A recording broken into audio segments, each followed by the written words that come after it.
Bonjour à tous. Good morning, everyone. Je vous souhaite vraiment de joyeuses Pâques. I wish you happy Easter. Nous vous invitons, merci. Thank you. Nous vous invitons à vous mettre debout alors que Brother Enzo va lire pour nous dans l'épître de Paul aux Corinthiens, première épître de Paul aux Corinthiens, chapitre 15, les versets 12 à 23. I would ask you to all rise as we honor the reading of God's Word. I will be reading from 1 Corinthians chapter 15, verses 12 to 23. 1 Corinthians chapter 15, verses 12 to 23.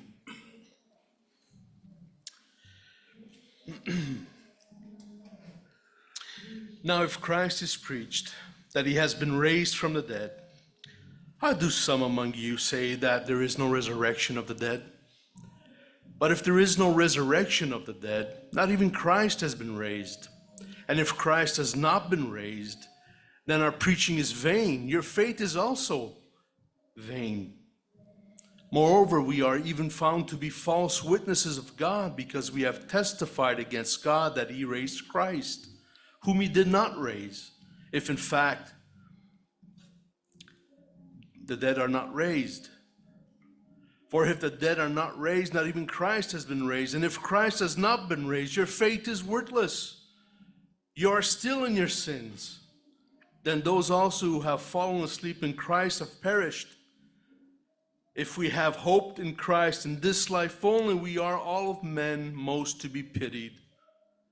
But now Christ has been raised from the dead, the first fruits of those who are asleep. For since by a man came death, by a man also came the resurrection of the dead. For as in Adam all die, so also in Christ all will be made alive, but each in his own order. Christ, first fruits, after that, those who are Christ at his coming. Merci, vous pouvez vous asseoir. Thank you. You may be seated. Le titre de notre prédication ce matin est La résurrection de Jésus-Christ, fondement et garantie du salut éternel. This morning's title of my sermon is The Resurrection of Jesus Christ, the foundation and guarantee of eternal salvation. Si on me demande de résumer en une phrase notre foi en tant que croyant évangélique, je prendrai: la foi chrétienne repose sur le Christ ressuscité.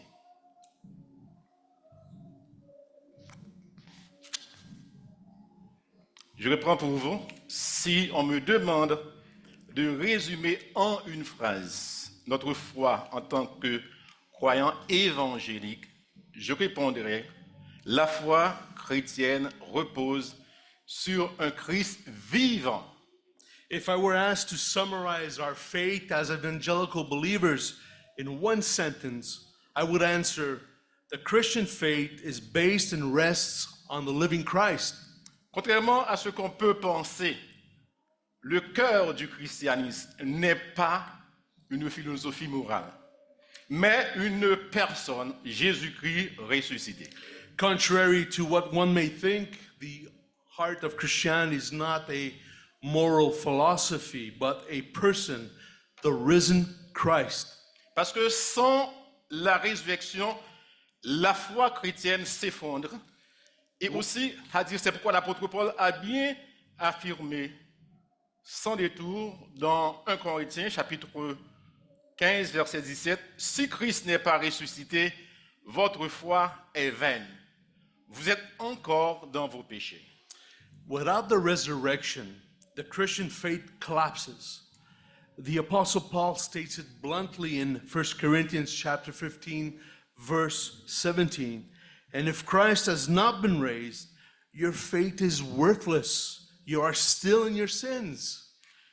La résurrection de Christ est la preuve que son œuvre à la croix a été acceptée par son Père, notre Dieu. The resurrection of Jesus is therefore proof that his work at the cross was accepted by his Father. Et c'est elle qui nous garantit un salut complet. And it is this resurrection that guarantees a complete salvation. Donc, quand on parle de salut complet, normalement, une vie normalement nouvelle aujourd'hui et une espérance vivante pour l'éternité. And when we talk about resurrection, we are talking about a new life today and a living hope for eternity. Tous ceux qui croient en Christ devraient connaître ce qui constitue le fondement et la garantie de leur salut.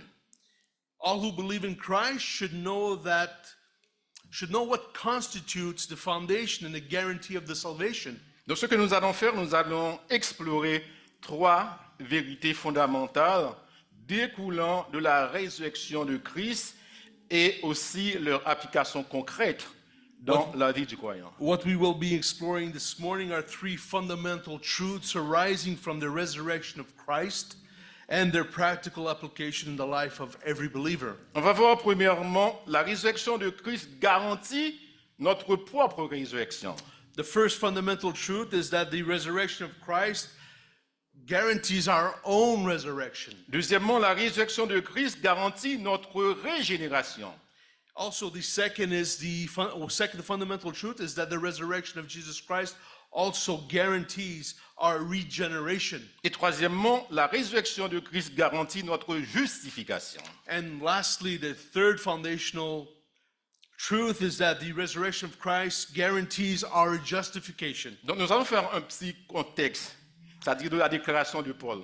Just a little context summary of Paul's statement. Dans le passage que nous venons de lire, 1 Corinthiens chapitre 15, versets 12 à 23, l'apôtre Paul répond à un problème doctrinal dans l'église normalement de Corinthe. So this little summary of the text we just read in 1 Corinthians chapter 15, verses 12 to 19, the apostle Paul addresses a doctrinal problem in the church at Corinth. Pourquoi? Parce que normalement certains chrétiens affirmaient qu'il n'y a pas de résurrection de mort.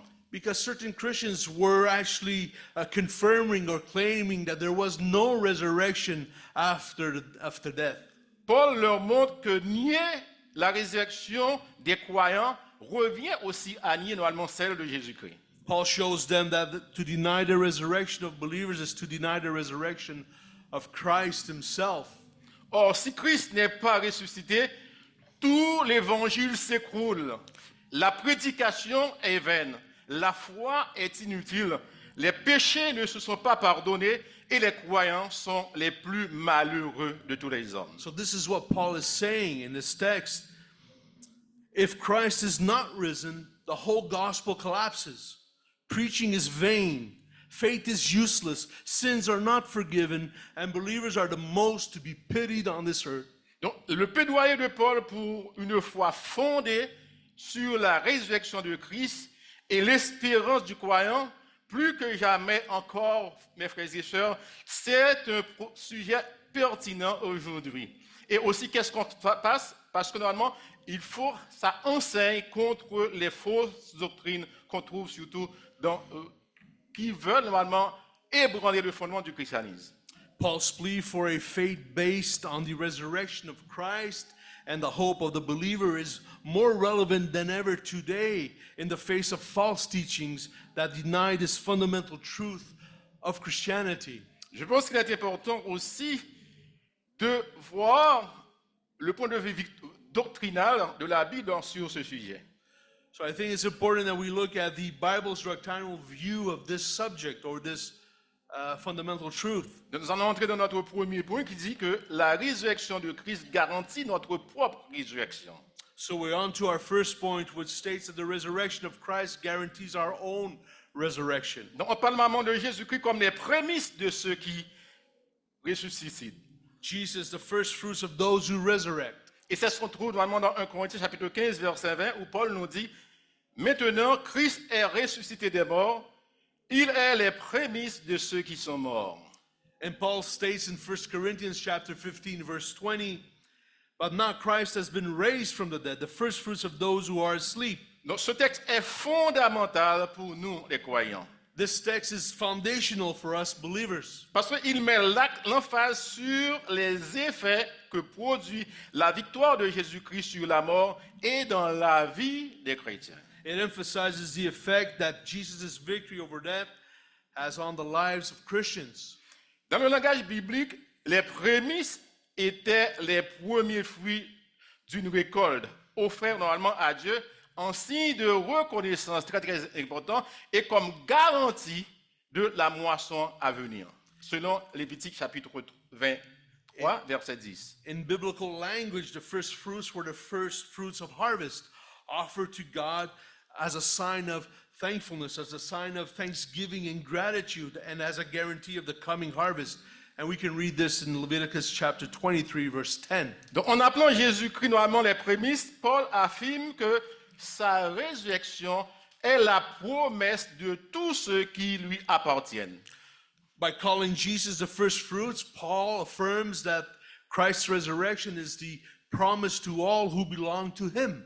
Ça veut dire aussi que nous aussi, nous serons ressuscités. And it also means that we ourselves will be resurrected also. Donc, la parole de Dieu confirme notre résurrection et aucune force, très très important, ne peut l'empêcher normalement de se réaliser. God's word confirms our resurrection, and very importantly, no force can prevent it from happening. Savez-vous, mes frères et sœurs, donc, le monde parfois rit de nous quand nous parlons normalement de notre propre résurrection.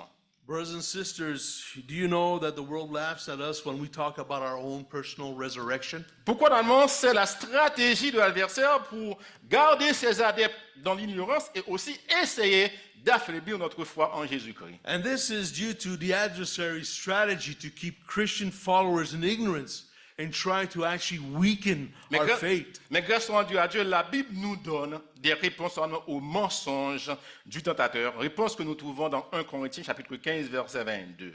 The Bible gives us answers to the lies of the tempter, and we can read this in 1 Corinthians chapter 15 verse 22 that tells us, Paul dit normalement, comme tous meurent en Adam, de même aussi nous revivons en Christ.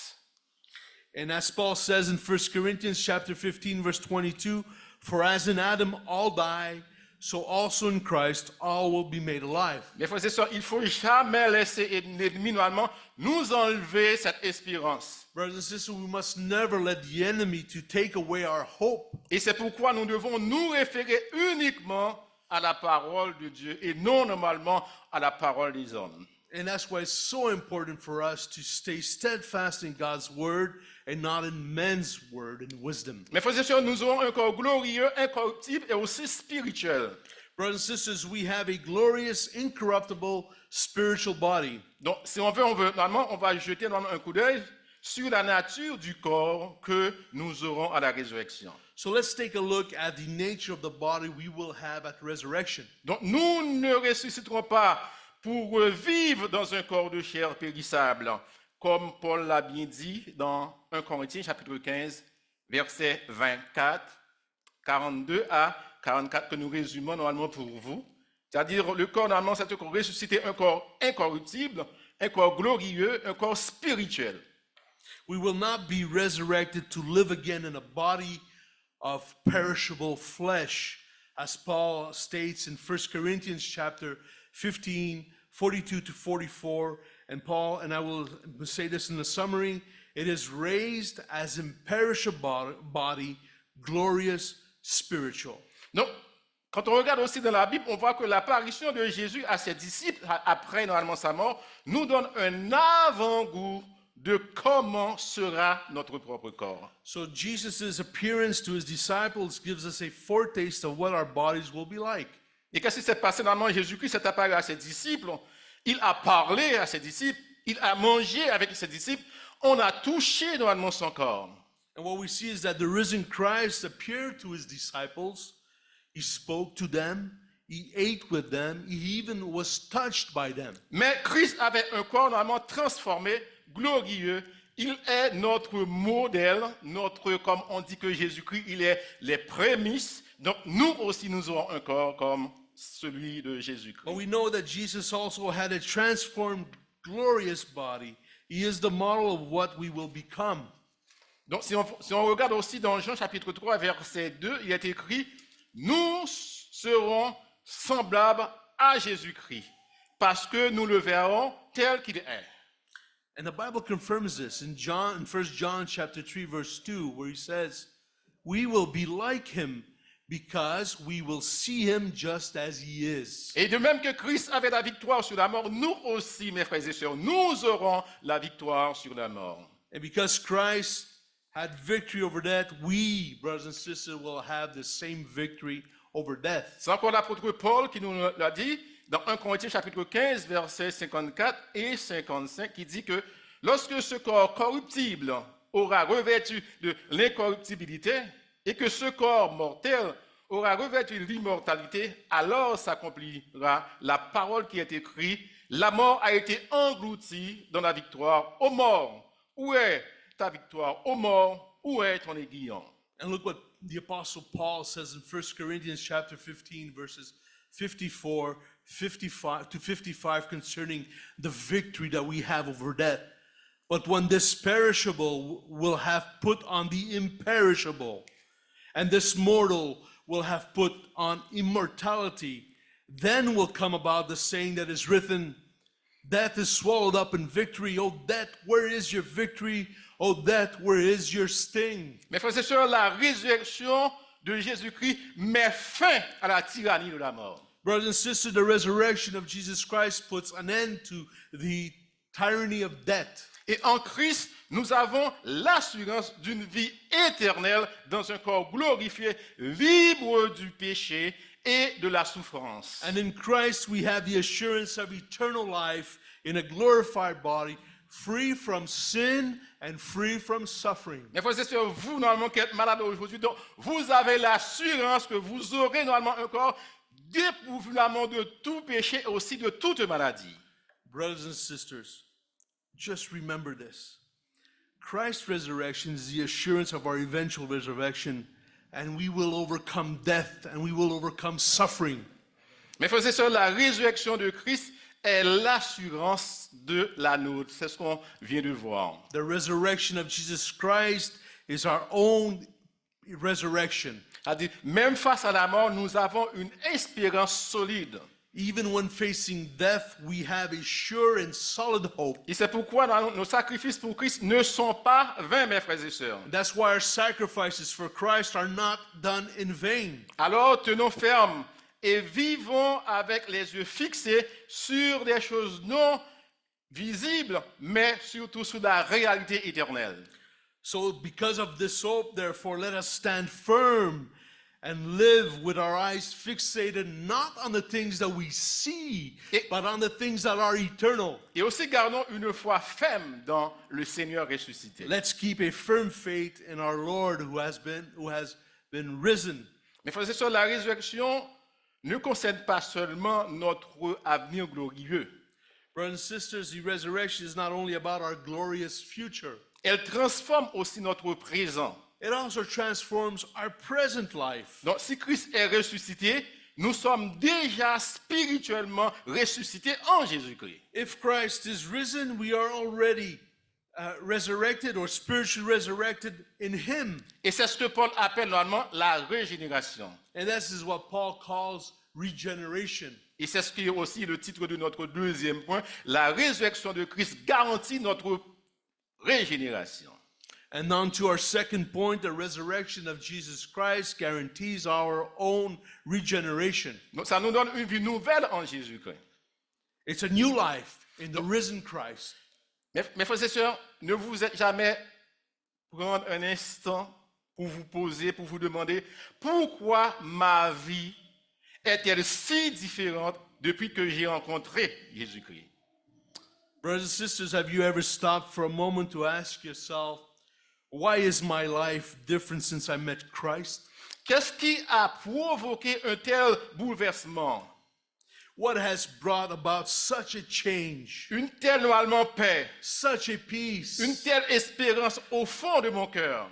such a hope in the depths of my heart? La Bible nous explique la cause de ce changement. The Bible explains us the cause of this change in our life. Et elle nous parle de l'effet de la régénération. And the Bible tells us of the effect of the regeneration. Et c'est pour cela que l'apôtre Pierre, il a glorifié Dieu pour cela. That is why the Apostle Peter glorified God for this. Et en disant, normalement, béni soit Dieu, le Père de notre Seigneur Jésus-Christ, qui selon sa grande miséricorde, nous a régénérés pour une espérance vivante par la résurrection de Jésus-Christ d'entre les morts, selon 1 Pierre chapitre 1er, verset 3. And listen to what Peter says in 1 Peter chapter 1, verse 3. Blessed be the God and Father of our Lord Jesus Christ, who according to his great mercy has caused us to be born again to a living hope through the resurrection of Jesus Christ from the dead. La régénération transforme radicalement la vie du chrétien en lui donnant une nouvelle nature. Regeneration radically transforms the life of a believer by giving the believer a new nature. Et ça aussi, sa nature est animée par l'Esprit, And his grâce bel- à la résurrection de Christ. And also, this new believer is animated by the Holy Spirit thanks to the resurrection of Christ. Donc la résurrection fait passer le croyant de la mort spirituelle à une vie nouvelle en Christ.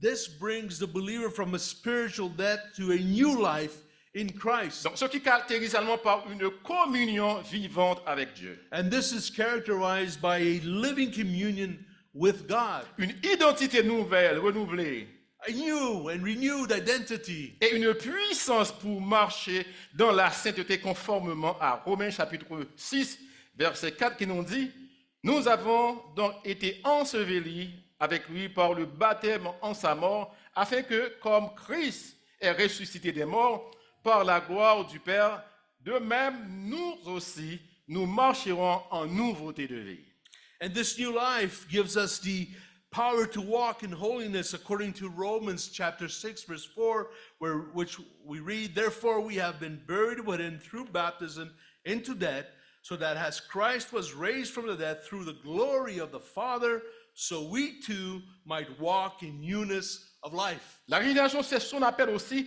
la nouvelle naissance. And we also call this regeneration the new birth. Et très important, elle ne vient pas de nous, mais par la puissance normalement du Christ ressuscité, qui nous rend normalement capables de participer normalement à une nouvelle vie. And this new birth is not generated by us. It comes from the risen Christ who makes us partakers of his life. Et très important, c'est un changement radical de notre nature, selon 2 Corinthiens chapitre 5, verset 17, qui nous dit que si quelqu'un est en Christ, il est une nouvelle créature, ou encore une nouvelle création, je préfère une nouvelle création, car les choses anciennes sont passées, et voici toutes choses sont devenues nouvelles. And this is a radical change in our nature according to 2 Corinthians chapter 5 verse 17, where we read, "Therefore if anyone is in Christ, he is a new creature." Preferably, I like the word a new creation. The old things passed away. Behold, new things have come. La résurrection normalement de Christ garantit notre régénération par une vie unie au Christ vivant. The resurrection of Christ guarantees our regeneration through a life united with the living Christ. Parce que la transformation que nous constatons dans notre vie est incomplète sans notre attachement à Christ. Listen carefully, the transformation we experience in our lives is incomplete without our attachment to Christ himself. Parce que si nous sommes spirituellement vivants, c'est parce que nous demeurons en Christ. Très, très important. If we are spiritually alive, it's because we abide in Christ. This is very important. Et c'est parce que nous nous nourrissons aussi de la sève de Christ. And we feed on his selfless service to others. Et c'est ce que nous lisons dans Éphésiens chapitre 5, chapitre 2, versets 5 et 6, qui nous dit « Nous étions morts par nos offenses. Dieu nous a rendus à la vie avec Christ. C'est par la grâce que vous êtes sauvés. Il nous a ressuscités ensemble et nous a fait asseoir ensemble dans les lieux célestes en Christ. » Très, très important.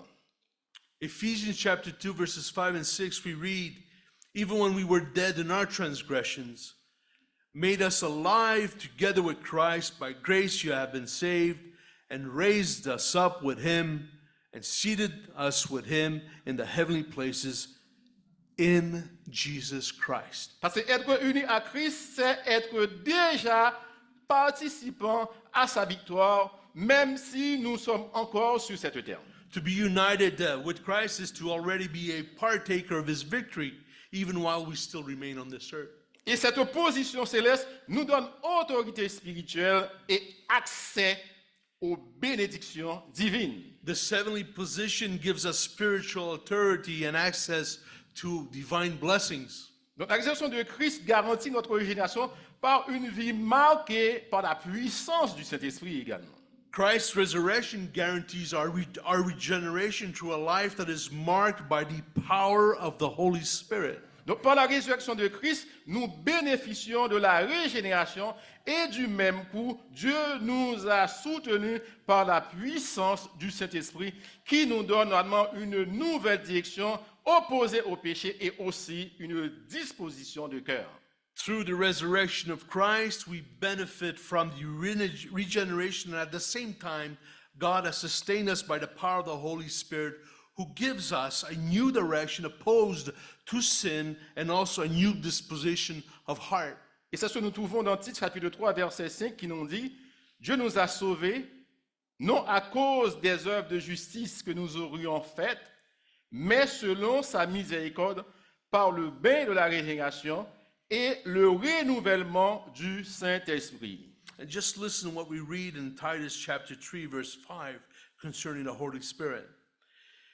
He saved us not on the basis of deeds which we have done in righteousness, but according to his mercy, by the washing of regeneration and renewing by the Holy Spirit. Pourquoi? Parce qu'après la régénération, l'Esprit vient habiter dans le croyant comme un sceau et une garantie très très importante, comme un sceau et une garantie de son appartenance à Dieu, tel qu'il est écrit dans Éphésiens chapitre 1er, versets 13 et 14.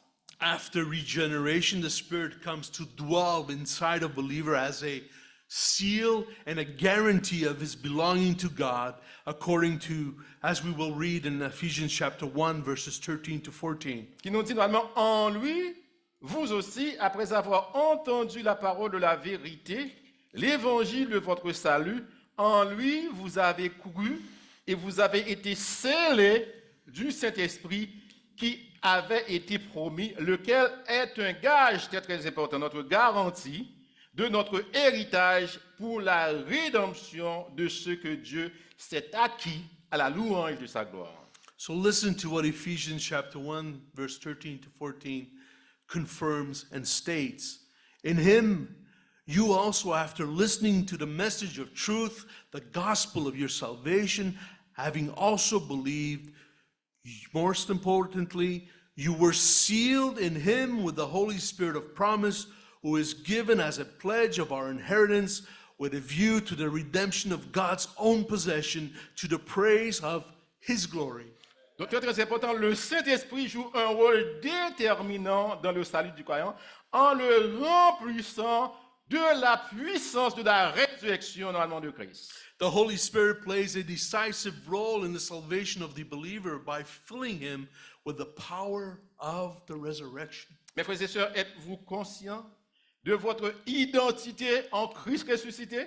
Brothers and sisters, are you aware of your identity in the risen Christ? Donc, si nous vivons comme, je dirais normalement, si nous vivons comme si la victoire n'avait pas encore été remportée, c'est peut-être que nous avons oublié qui nous sommes en Jésus-Christ. If we live as if the victory has not yet been won, it may be because we have forgotten who we are in Christ. Donc la résurrection nous appelle à une vie pleine de foi, de liberté et de puissance spirituelle. The resurrection calls us to a life full of faith, freedom, and spiritual power. Mes chers frères et sœurs, c'est très très important. Nous, à cause de la résurrection de Jésus-Christ, nous bénéficions de toutes, je dirais, les bénédictions de Dieu. And so important, brothers and sisters, because of the regeneration, it makes us partakers of the life of Christ. Mes frères et sœurs, la régénération nous rend participer à la vie normalement de Christ. Regeneration makes us partakers of the life of Christ. Mais très important, mais comment Dieu peut-il nous accepter, nous qui étions pécheurs? Donc la réponse se trouve dans le dernier fondement, c'est-à-dire la justification. So I pose a question, but how can God accept us who were sinners? And the answer lies into the final foundational truth called justification. Donc notre troisième point, la résurrection de Jésus-Christ garantit notre justification. And the third point, the resurrection of Christ guarantees our justification. Donc aussi c'est une œuvre normalement, je dirais normalement complète et acceptée aussi par Dieu. And this is by a complete and accepted work. Donc Dieu normalement incarné dans la personne de Jésus-Christ n'était pas venu au monde pour se racheter, très très important. So God incarnate in the person of Jesus Christ did not come into the world to redeem himself. So important. Il n'en avait nullement besoin. He had no need to do so. Parce que Jésus-Christ a mené une vie juste, sans péché. Donc, il n'avait nullement besoin d'être justifié. Because Jesus lived a righteous life without sin, a perfect life, so he had no need to be justified. Donc, son ministère a été conçu pour nous justifier afin de nous réconcilier avec normalement Dieu le Père. His ministry was designed to justify us in order to be reconciled to the Father. Romains chapitre 4, verset 25, l'apôtre Paul dit, Jésus a été livré pour nos offenses et ressuscité pour notre justification. And we listen to what Paul says in Romans chapter 4, verse 25. He who was delivered over because of our transgressions and was raised because of our justification. La mort de Christ a payé la dette de notre désobéissance à la loi de Dieu. Christ's death paid the debt for the disobedience to God's law. Et sa résurrection est le sceau officiel, la validation divine que le paiement a été accepté. His resurrection is the official seal, the divine validation that the payment has been fully accepted. Donc il s'agit de question de droit, mes frères et sœurs, It's a question of law. et de droit divin. It's a question of right, but divine right. Donc Dieu a signé qu'il a accepté l'acceptation de Jésus-Christ et Dieu aussi nous a donné la sanctification. So God has signed the resurrection, the death of Christ and his resurrection, and that in turn has allowed us to also be able to be resurrected on that day. C'est-à-dire Dieu nous a sauvés. Donc plus que juridiquement Dieu a accepté notre salut, personne ne peut nous enlever le salut. So because God has saved us, nobody can take it away from us. Parce que si Jésus était resté dans la tombe, nous n'aurions aucune garantie du pardon de nos péchés. If Jesus had remained in the tomb or in the grave, we would have no guarantee for forgiveness of our sins. Dans 2 Corinthiens chapitre 5, verset 21, il est écrit, celui qui n'a point commis de péché, il l'a fait devenir péché pour nous, afin que nous devenions, très très important, justice de Dieu en lui. Look what 2 Corinthians chapter 5 verse 21 says. He made him, Christ, who knew no sin, to be sin on our behalf, so that we might become the righteousness of God in him. Donc l'œuvre de Christ est totalement suffisante pour notre justification, mes frères et So sœurs. the completed work of Christ is fully sufficient for our justifications, brothers and sisters. Et la résurrection à mort de Christ garantit aussi notre justification, non, une déclaration encore divinement juste, je dirais. Secondly, Christ's resurrection guarantees our justification, a divine declaration of righteousness. Donc c'est pourquoi, mes frères et sœurs, si vous avez encore de doutes sur votre justification, lisez l'épître de Paul aux Romains pour découvrir que l'acte juridique signé par Dieu qui nous a libérés de toute condamnation. Dear brothers and sisters, if you still have doubts about your justification, we encourage you to read the epistle to the Romans to discover the legal act signed by God that freed you from all condemnation. Parce que l'apôtre Paul, poussé par le Saint-Esprit, a expliqué aux chrétiens de Rome que leur justification est un acte légal aux yeux de Dieu. Il leur fait savoir, il n'y a Donc maintenant, très très important, aucune condamnation pour ceux qui sont en Jésus-Christ. Moved by the Holy Spirit, the Apostle Paul explained to the Christians in Rome that their justification in the eyes of God is a legal act. He informs them in Romans chapter 8, verse 1, therefore there is now no condemnation for those who are in Christ Jesus. Et très très important, la justification ne signifie pas que nous ne péchons plus, Very important, justification does not mean that we don't sin anymore, mais que Dieu nous considère légalement justes en Christ. but that God considers us legally righteous in Christ. Et la justification est le fondement de notre paix intérieure également. Justification is the foundation of our inner peace, brothers and sisters. Donc après avoir fait la paix avec Dieu par le moyen de Jésus-Christ, si nous gardons encore, mes frères et sœurs, des incertitudes concernant notre salut, je vais utiliser un terme québécois, il y a un méchant problème. After making peace with God through Christ Jesus, if we still have uncertainties about our salvation, there is a serious problem. Donc il y a quelque chose qui ne va pas, mes frères et sœurs. There is something wrong, Il y brothers and sisters. a une mauvaise compréhension de la Bible. There is a misunderstanding of the Word of God, Parce que la Bible est claire sur ce sujet. because the Bible is clear on this subject. Dans Romains chapitre 5, verset 1, il est dit, étant donc justifiés par la foi, nous avons la paix avec Dieu. Romans 5, chapter 5, verse 1 says, therefore, having been justified by faith, we have peace with God through our Lord Jesus Christ. Donc avoir la paix avec Dieu est le droit qu'il nous accorde de jouir pleinement de ses bénédictions, de profiter grandement de sa largesse et de vivre dans l'espérance de la jouissance éternelle de son royaume. What does it mean having peace with God? Having peace with God is a right He grants us to fully enjoy His blessings, to benefit greatly from His bounty, and to live in a hope of the eternal enjoyment which is His kingdom to come. Et c'est cette confiance qui fait toute la différence entre nous les croyants et les autres, mes frères et sœurs. And it is this confidence that makes all the difference between believers and the rest of the world. Mes frères et sœurs, ne vivez plus sous la culpabilité ou de la peur du rejet de Dieu. Brothers and sisters, no longer live under guilt or fear of rejection from God. Donc en Christ ressuscité, vous êtes déjà acceptés, déjà déclarés justes, mes frères et sœurs.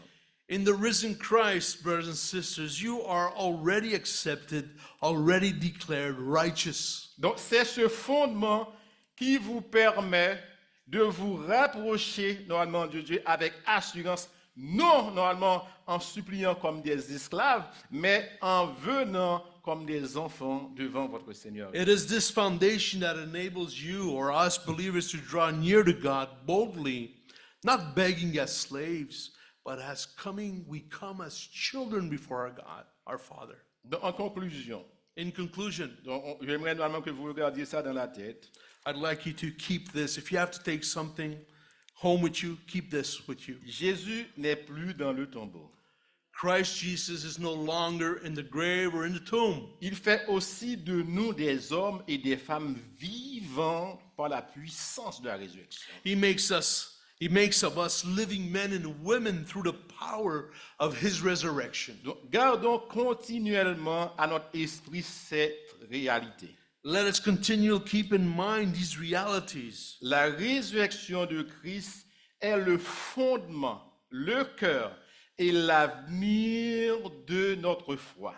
The resurrection of Christ is the foundation, the driving force, and the future of our faith. Elle nous garantit notre propre résurrection à venir. It guarantees our own resurrection to come. Elle nous offre une vie nouvelle dès maintenant, selon Éphésiens chapitre 2, verset 6, qui nous dit « Il nous a ressuscités ensemble et nous a fait asseoir ensemble dans les lieux célestes. » It offers us a new life right now, according to what we read in Ephesians chapter 2, verse 6. And He raised us up with Him and seated us, not future, seated us with Him in the heavenly places in Christ Jesus. Elle nous déclare juste devant Dieu. Christ declares us righteous before God. Donc, vivons, mes frères et sœurs, comme des ressuscités. Let's live, brothers and sisters, as the resurrected. Donc, que notre foi, normalement, soit vivante.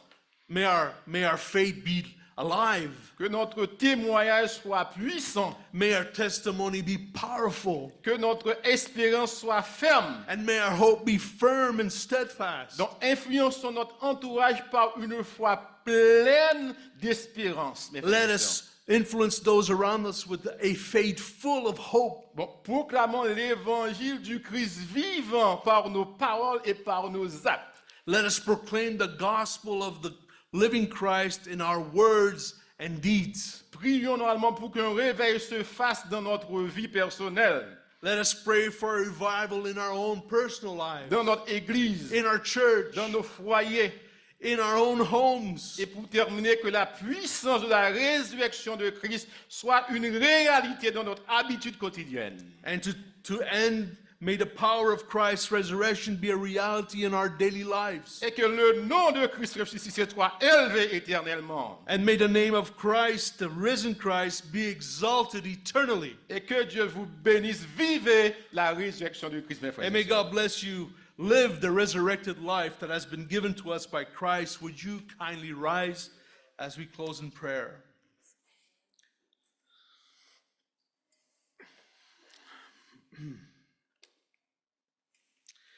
Heavenly Father, yes, Father.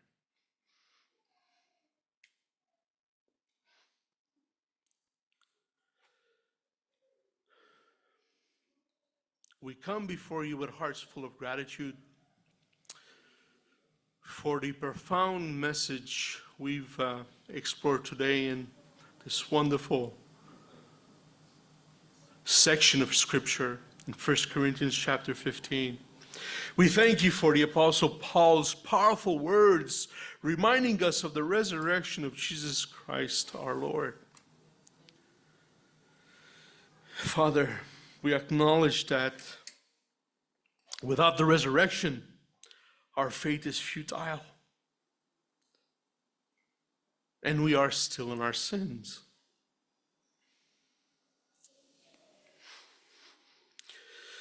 But because of Christ,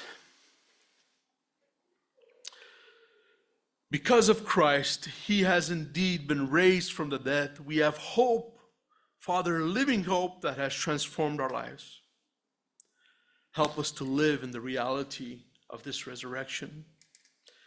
May it permeate every aspect of our being, influencing our thoughts, our words, our actions. Strengthen our faith when doubt arises, and embolden us to share this good news with those who have not yet heard. We ask for your grace to persevere through trials, knowing that our labor in the Lord is not in vain. As we face the challenges of this world, remind us that we look forward to the day when what we do, Father, will be raised to a new life in Christ. Our life is new now, but our bodies must follow. And that is the hope, that one day our bodies will follow. Thank you, Lord, for being the first fruits of those who have fallen asleep.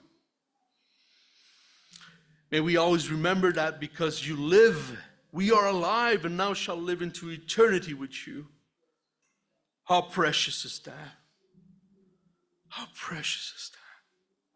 Forever, forever in your presence. In the name of Jesus Christ, our risen Lord, I pray. Amen. Amen. You may be seated for maybe another 5 minutes. What a wonderful message, brother. Thank you for the message.